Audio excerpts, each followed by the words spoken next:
welcome to Rural Roots, a road less traveled, a podcast by North Country Healthcare. We're your hosts. I'm Gavin Cook.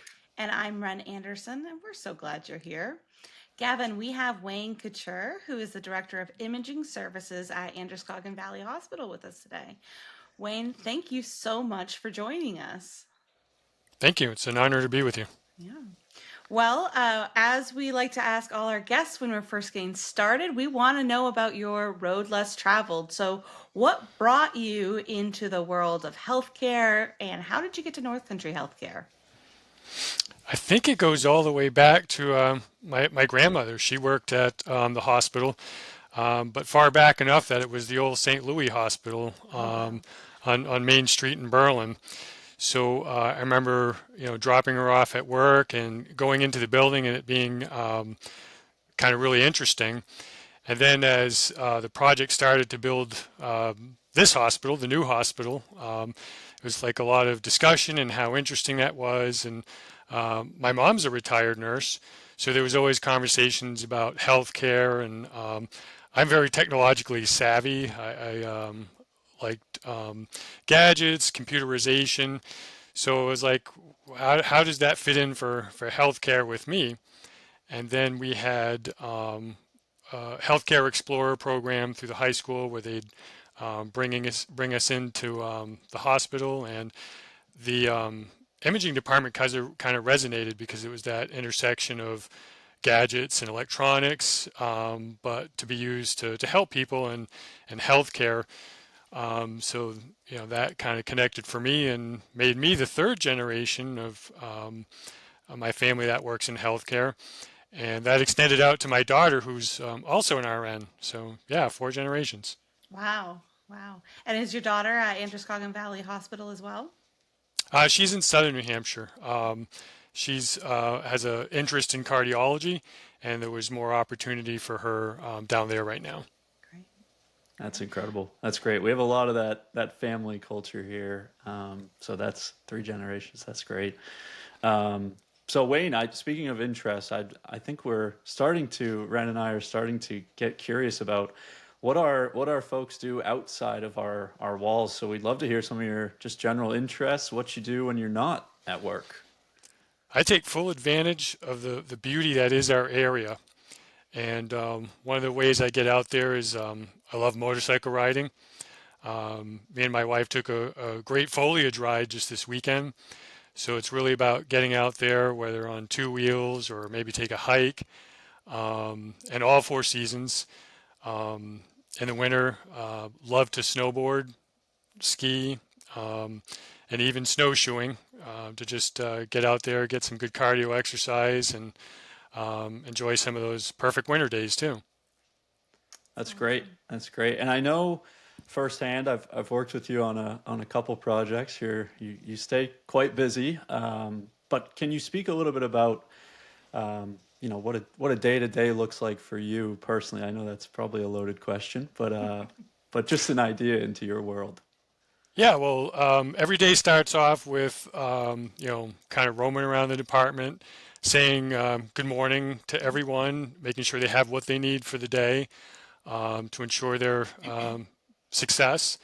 Look for any obstacles, anything that needs attention to get the day going, and then just always be a resource for any patient care need that comes up, and then it's just to work on operational stuff and just be generally supportive. Well, at the same time, always planning, you know, tomorrow, next week, next month, um, and always planning something.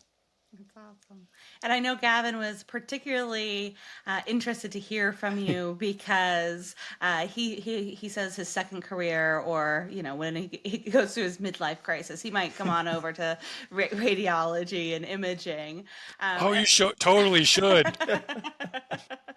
Yeah, I mean the employment opportunities and it's super fun. I mean, like I said, you get that connection with a patient, but still play with some pretty cool technology. Yeah. So, how does that technology for the layman, how does what your department do really support clinical decision making, help make diagnoses, and affect the overall patient experience? We've become the eyes of medicine. And as technology has continued to advance, it's blessed us with ever more powerful tools. Take, for example, the CAT scanner.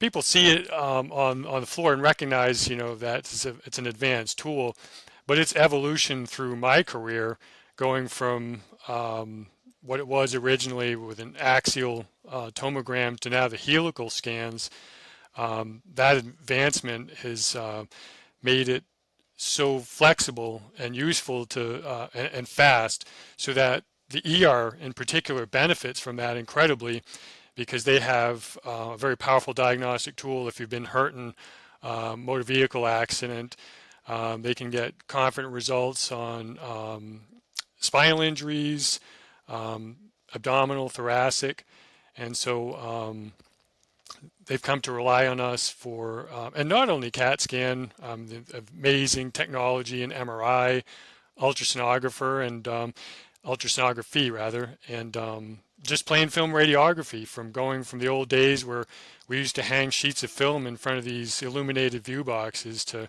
completely digital images we can use to send to specialists, view in Boston if there's additional treatment needed. So, yeah, we've become the eyes of medicine. It's very cool. And how does, for one of our listeners, maybe not Gavin, because we've already heard Tanya will never forgive him if he leaves HR, but how does someone get started in your department in imaging, and what are the first steps they need to take? A lot of people come in through job shadowing. Our two high schools here locally, Gorham High and Berlin High, offer these on-site experiences, so you can kind of see, is it truly radiology, which would include CAT scan, and possibly MRI, or am I more interested in ultrasonography, which could start in radiology or could have its own specific training. Nuclear medicine, that's a technology that isn't always well as thought of as readily, but is very, very important, and that has a separate training. So they can kind of get a feel of which one connects with them, and then pursue that course of training. Lots of options to get involved. Yeah, and so if radiology specifically is your calling, we have New Hampshire Technical Institute in Concord, New Hampshire, where you could attend. There's River Valley Community College, and there's also the Massachusetts College of Liberal Arts. We have a technologist that recently graduated from there. And I'm sure I forgot some options. There's likely some in Maine, but yeah, lots of opportunities. Our professional websites are a great resource for connecting with training programs. The ART, ASRT, ARDMS. That's great. And Wayne, just out of curiosity, what are some of the biggest hurdles or challenges you see, not only in your day to day, but just in the rural sense of where we live compared to those less rural areas? It has been staffing. There's a cyclical pattern to it where there'll be possibly more technologists than demand, but it's usually the other way. The market's usually in the other direction. This has been the longest cycle of that, where we've relied on contract staff. So it's just to really get enough staff and retaining staff.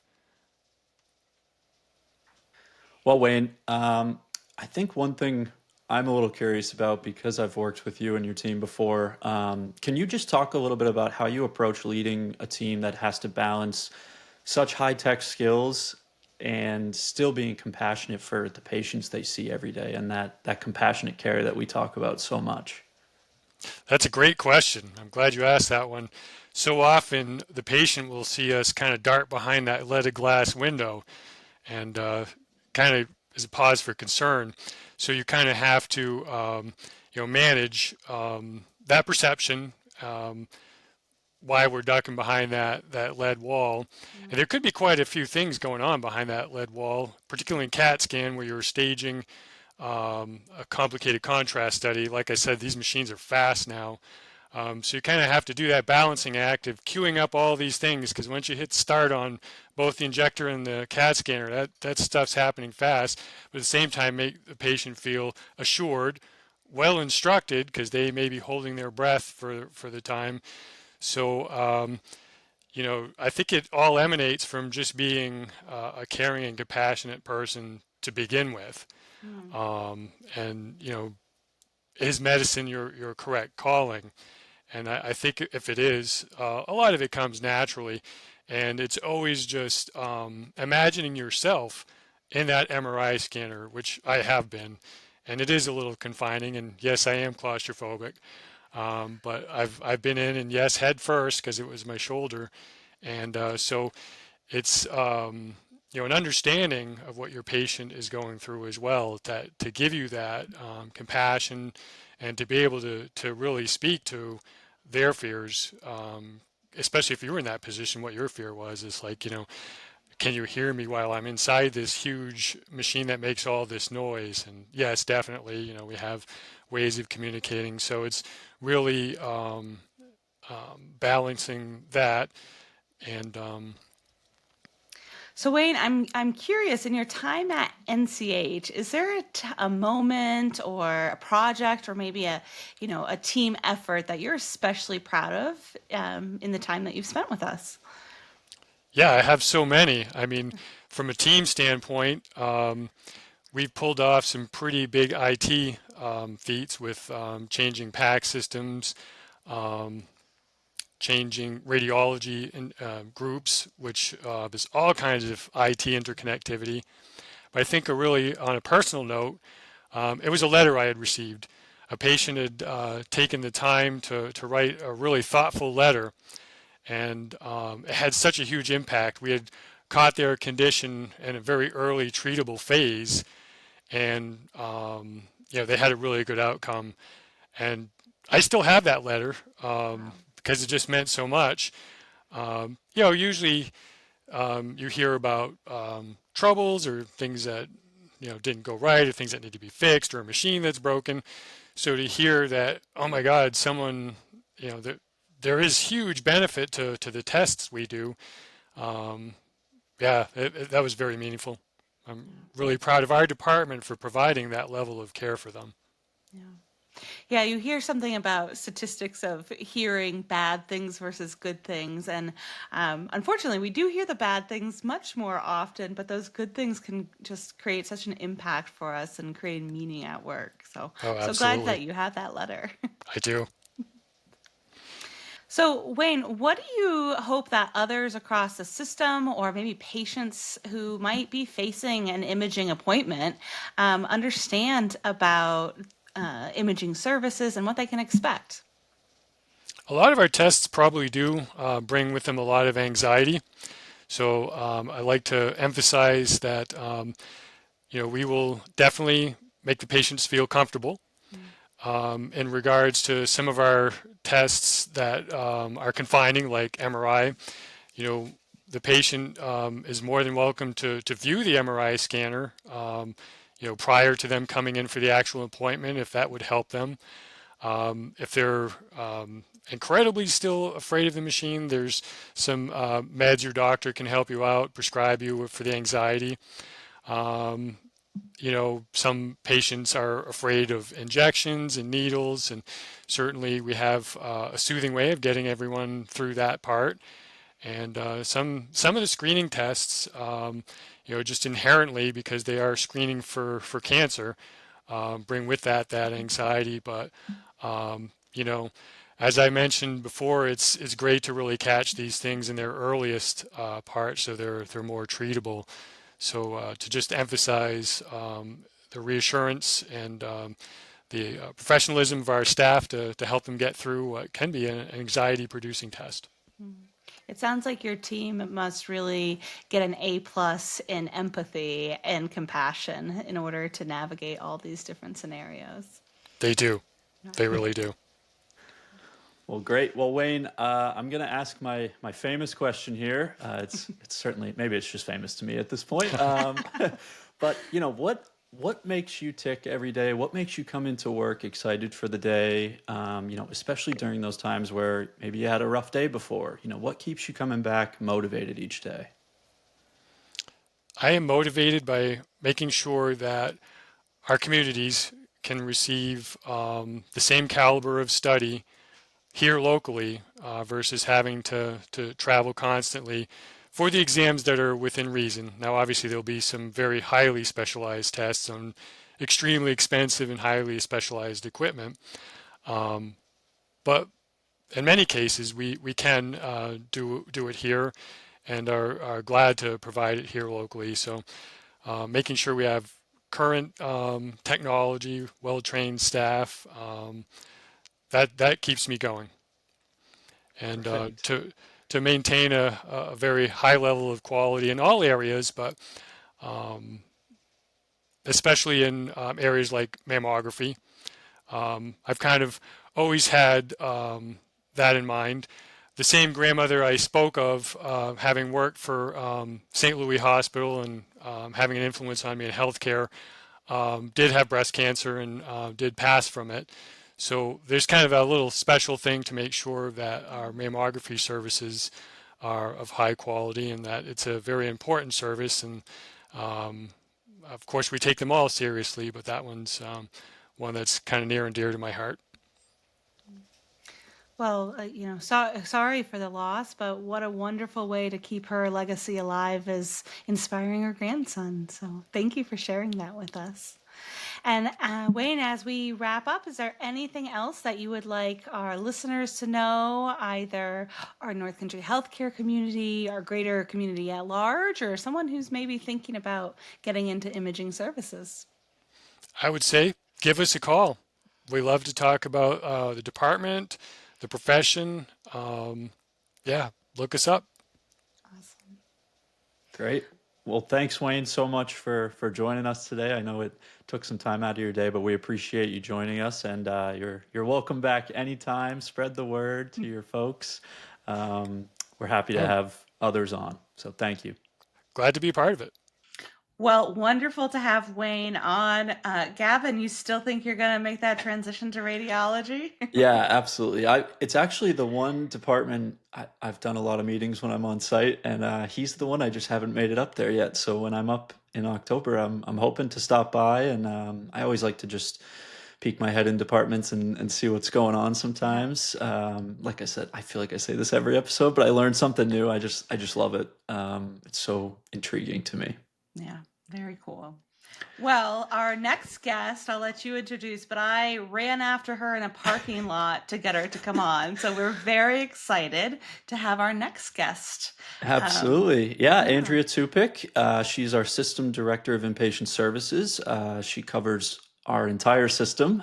So, like you said, chasing after her, I believe it because she's always running around. She She's is. she's great. I've had a chance to work with her on a multitude of projects and had nothing but good experiences. She's certainly a pro's pro. She's been at AVH, or Androscoggin Valley Hospital, in Berlin for quite some time, with such a deep background in nursing. So I'm excited to have her on and learn some more. Very, very cool. Well, until then, I'm Ren. And I'm Gavin, and this is Rural Roots, a road less traveled.